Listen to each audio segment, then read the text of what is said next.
Hi, and welcome back to the Bright Light Wellness YouTube channel. Thank you so much for being here with me. I'm so excited that you've joined me for another episode today. Today, I want to talk about deuterium. This is not something that people know a lot about, and it's starting to make a lot of headway in quantum biology, and some of the, people are starting to chat about this, and it's really something that I want to chat with you guys about today because it's actually really important on a health journey. So deuterium is actually just a heavy hydrogen, okay? It's a type of hydrogen. There are three isotopes of hydrogen. Deuterium is one of them. And it's kind of like hydrogen's evil twin. It's a much denser, heavier hydrogen. Hydrogen, of course, carries electrons, right? So electrons are really important. It's how we gather energy, right? For our mitochondria. We need a lot of electrons in the electron transport chain, right? That's why it's called the electron transport chain, right? Not the calorie transport chain. We need electrons. We actually run on electrons, okay? But hydrogen carries electrons. So deuterium is this like heavier hydrogen. It's 2 times larger and much denser. One of my favorite trainers, Carrie Bennett, has said it's kind of like trying to shove 2 basketballs in through 1 hoop, right? So it's double the size of regular hydrogen. So now the hydrogen is carrying the electron, right? Deuterium, though, if it gets inside of the electron transport chain, is like 2 of them, right? There's 2 of them together, and they're trying to go through the chain, right? And it's got 2 basketballs instead of 1. So it's heavier and denser. So I think it has an extra proton possibly, but it doesn't really matter. It's too heavy. It's too dense. It can't get through. So you're trying to push it through and it just doesn't go through the way it should, right? So it's like trying to shove 2 basketballs through 1 hoop at the same time. So it basically, what it's doing is it's slowing down the mitochondria and reducing your ATP energy production output. And of course, if we're reducing our energy, reducing that, our ATP production, we are going to have more inflammation. We're going to mess with our enzyme production. We're going to increase our chances of cancer or autoimmune diseases, Lyme disease, fibromyalgia, autism, or any other neurological disorder. Reduce APT production. And then just increase our sensitivity to like non-native EMFs and sensitivities to like mold and other toxins and pathogens, right? Because the mitochondria are slowing down. We don't have energy. The mitochondria then can't make enough exclusion zone water. Like it's just a big mess. And this is all going to then slow down what we call our redox potential, which is basically our body's ability and energy, right, to gather electrons and use those electrons, okay? So let's just talk about like, how do we solve this problem of deuterium, right, from getting into the cells, right? And deuterium is always not bad, especially we need deuterium because it actually helps us grow.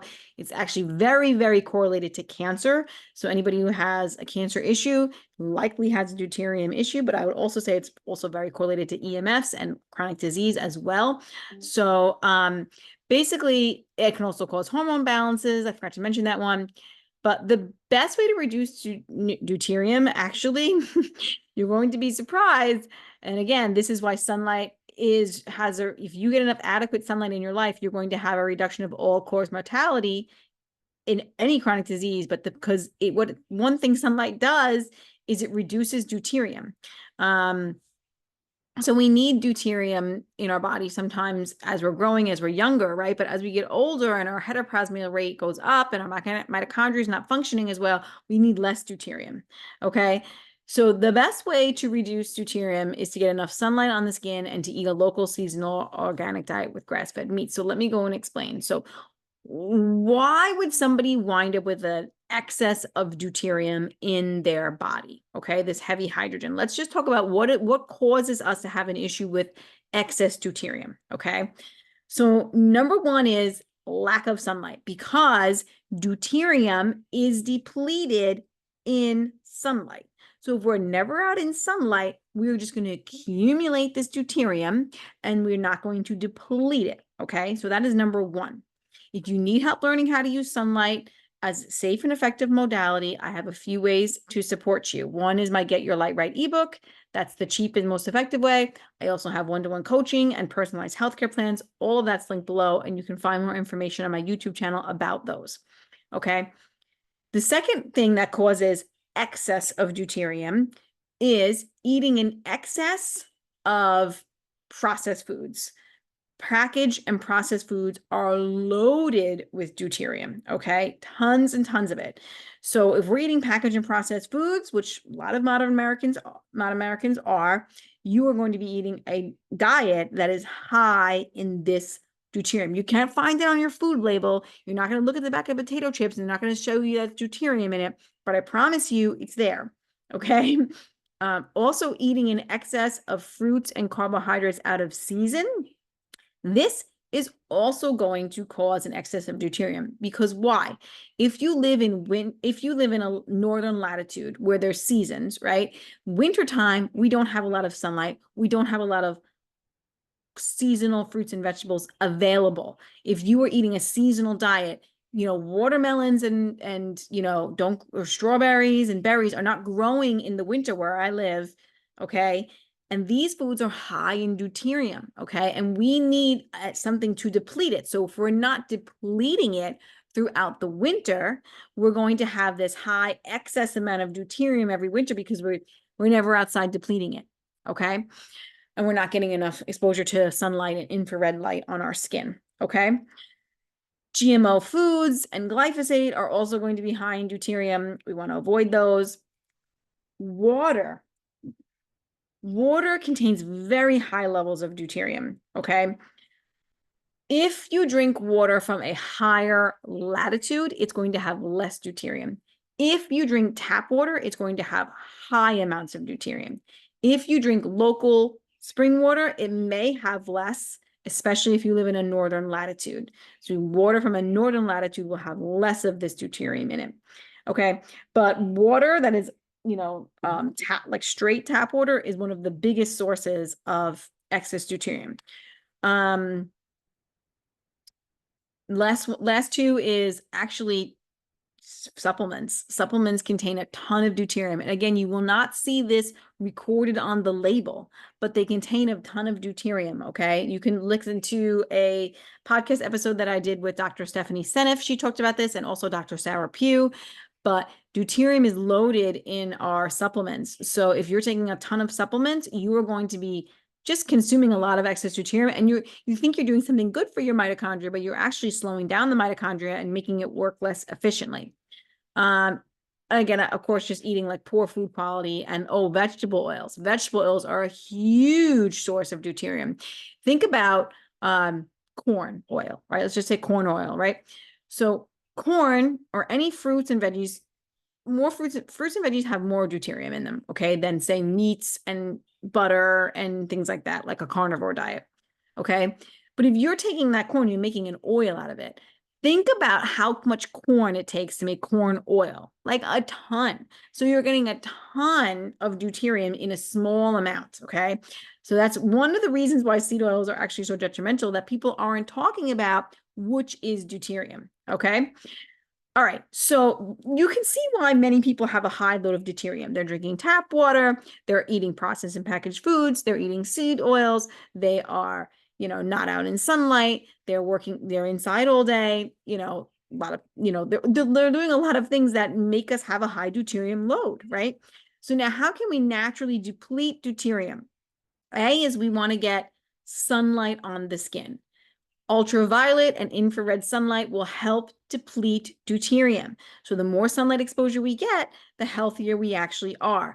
When we deplete deuterium, our mitochondria function better, and then we have more exclusion zone water. We are actually healthier, we live longer, we have less chronic disease, period, okay? If you eat a seasonal diet, right, you are going to be only eating fruits and veggies during the time when your body has the ability to deplete deuterium and you're outside in sunlight to deplete it with that mechanism. Okay. Also eat a lot of grass-fed meats and healthy fats like butter and lard and tallow. These are low deuterium foods. Meats and fats are low in deuterium. Okay.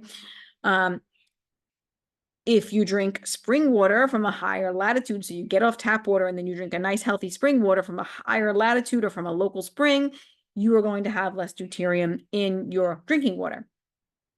avoiding grains when there's no UV light in your latitude. Again, grains are a high level of deuterium as well, especially when there's no UV light to help you deplete it. And then you could do like a keto diet in the winter when it's appropriate, because that will also help deplete deuterium. I don't recommend like ketosis all the time, but like cycling in and out of ketosis can be very supportive. And then there's the sauna and the cold therapy and the red light therapy panels. These are all going to support your body in depleting deuterium. We remove deuterium like we remove any other toxin in our body through our sweat, through our feces, through our urine, right? So sauna will help. Red light therapy panels just improve mitochondria function. The better your mitochondria function, the more you can make more exclusion zone water, and then the better you can deplete things like deuterium or heavy metals or parasites or molds or bacteria or anything, any toxin.